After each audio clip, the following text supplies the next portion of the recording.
तो मेरी कविता ये है कि ये जनता के आदेशों पे तुम्हें भी झुकना होगा, जनता के आदेशों पे तुम्हें भी झुकना होगा। अरे सुन लो सत्ताधीशों, अरे सुन लो सत्ताधीशों, सिंहासन से उठना होगा, सिंहासन से उठना होगा।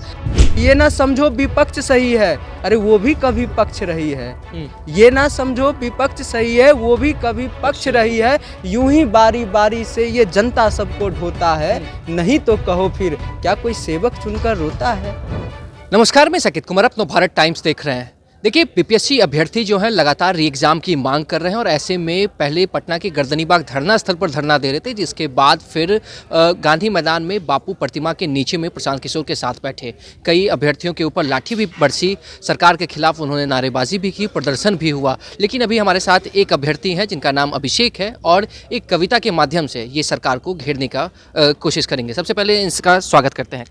जी बहुत बहुत धन्यवाद सर। क्या कविता है मेरी जो कविता है वो सरकार तक मैं पहुंचाना चाहता हूं आपके माध्यम से, और ये मेरा मतलब रिक्वेस्ट भी है आपसे कि आप ज़रूर मेरे इस बात को पहुंचाएं उनको, कि क्योंकि अभी जो माननीय मुख्यमंत्री जी का जो एक बाइट आया है हमने देखा है, उसमें उन्होंने कहा है पटना में लाठी कहाँ चला है। तो ये देखने के बाद मुझे और लगता है कि ये कविता को और उतने ललकार के साथ ही उनको जो है पहुँचाना ज़रूरी है, क्योंकि वो समझ नहीं पा रहे हैं कि बिहार की जनता चाह क्या रही है। तो मेरी कविता ये है कि ये जनता के आदेशों पे तुम्हें भी झुकना होगा, जनता के आदेशों पे तुम्हें भी झुकना होगा। अरे सुन लो सत्ताधीशों, अरे सुन लो सत्ताधीशों, सिंहासन से उठना होगा, सिंहासन से उठना होगा। हम तकते रहे आसरा तुम्हारा, हम तकते रहे आसरा तुम्हारा, तुम आए नहीं हमारी गलियों में। हम तकते रहे आसरा तुम्हारा, तुम आए नहीं हमारी गलियों में। अरे सत्ता के गलियारों को तुम्हें भी बरसों तक तकना होगा। अरे सुन लो सत्ताधीशों, सुन लो सत्ताधीशों, सिंहासन से उठना होगा, सिंहासन से उठना होगा। तुम्हारे बच्चे बोलते अंग्रेजी, हमारों के हिस्से में गरीबी। तुम्हारे बच्चे बोलते अंग्रेजी, हमारों के हिस्से में गरीबी। जो बाहुबल खुद को मान बैठे हो, जो बाहुबल खुद को मान बैठे हो, लगता है तुम्हें पटकना होगा। अरे सुन लो सत्ताधीशों, सिंहासन से उठना होगा, सिंहासन से उठना होगा। जिस प्रकार से जेपी आंदोलन के बाद जो हमारे राष्ट्र कवि रामधारी सिंह दिनकर जिन्होंने कहा था कि सिंहासन खाली करो कि जनता आती है, ठीक उसी प्रकार से मैं माननीय मुख्यमंत्री श्री नीतीश कुमार जी को ये बोल देना चाहता हूँ कि जनता के आदेशों पे तुम्हें भी झुकना होगा और सुन लो सत्ताधीशों, सिंहासन से उठना होगा। तो ये जो लड़ाई है, इस लड़ाई के बाद आपको भी सिंहासन से उठना पड़ेगा, क्योंकि आपने बिहार के लड़कों का, बिहार के लोगों का बात नहीं सुना है। कविता मतलब जो आपने खुद लिखी है या फिर मैंने खुद लिखी है सर। और उसके बाद मतलब ये इस तरीके से चल रहा है कि क्या कहें आपको, दर्द ही सिर्फ निकलता है। आपने कैसे कविता मैंने लिखना ये शुरुआत की? जी मैं मतलब कि ये शुरुआत का तो खैर अभी मामला नहीं है, क्योंकि अभी तो हम लोग बीपीएससी की लड़ाई लड़ रहे हैं और लड़कों के लिए लड़ रहे हैं, तो ज़रूरी ये है कि हम उनके मुद्दे पे बात करें। बाकी मेरी जो व्यक्तिगत जो है परिचय वो कभी और समय में हो सकती है।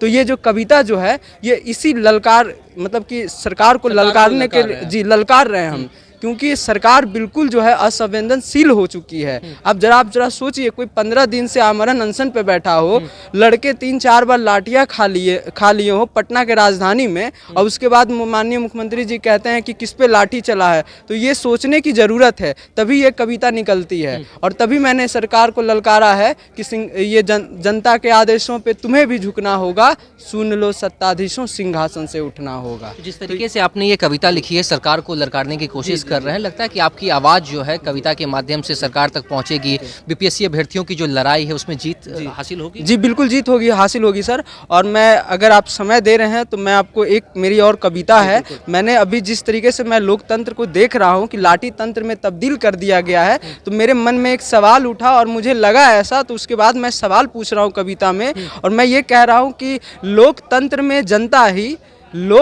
में जनता ही बस कहने को मालिक होता है। लोकतंत्र में जनता ही बस कहने को मालिक होता है, नहीं तो कहो फिर क्या कोई सेवक चुनकर रोता है। नहीं तो कहो फिर क्या कोई सेवक चुनकर रोता है। बेचारे ये हैं भोले भाले। मैं बिहार की जनता और बिहार के हर लड़के की बात कर रहा हूँ, युवाओं की बात कर युवाओं की बात कर रहा हूँ कि बेचारे ये हैं भोले भाले, सेवक इनके जुमले वाले।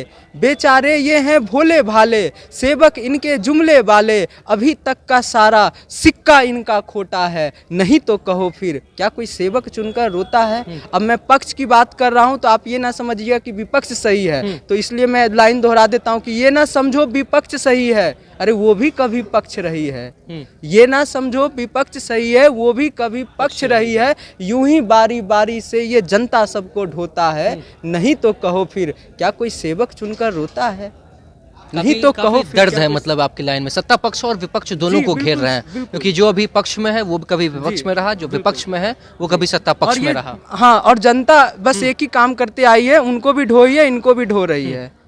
तो ये अब जो लड़ाई जो है आर पार की लड़ाई हो चुकी है, और बिहार के हर लड़कों की लड़ाई है, क्योंकि बिहार में जो सबसे ज़्यादा संख्या है, लोग जातिगत बहुसंख्यक और गिनाते हैं। हम तो कह रहे हैं अरे युवा ही यहाँ के बहुसंख्यक है। तो युवा को अगर नहीं आप खुश कीजिएगा तो आपकी जो है सीट गद्दी जो है वो खिसक जाएगी। चलिए ठीक है, बहुत बहुत धन्यवाद। तो देखा आपने किस तरीके से अभ्यर्थी जो है वो कविता के माध्यम से अब सरकार को ललकारने की कोशिश कर रहे हैं। एक कविता जिसमें सरकार को ललकारा और दूसरा कविता जिसमें सत्ता पक्ष और विपक्ष में बैठे नेताओं को भी घेरा है। अब देखने वाली बात है कि जिस तरीके से बीपीएससी अभ्यर्थियों की ये जो लड़ाई जारी है, री एग्जाम की मांग कर रहे हैं, सरकार को घेरने की कोशिश कर रहे हैं, आयोग से लगातार रिक्वेस्ट कर रहे हैं कि री एग्जाम हो। अब आने वाले समय में क्या कोर्ट की तरफ से यह फैसला आता है या नहीं, क्या इनके पक्ष में फैसला होता है या क्या होता है, ये आने वाले वक्त में पता चलेगा। फिलहाल इस खबर में इतना ही। नवभारत टाइम्स के साथ बने रहें। पटना से साकेत कुमार।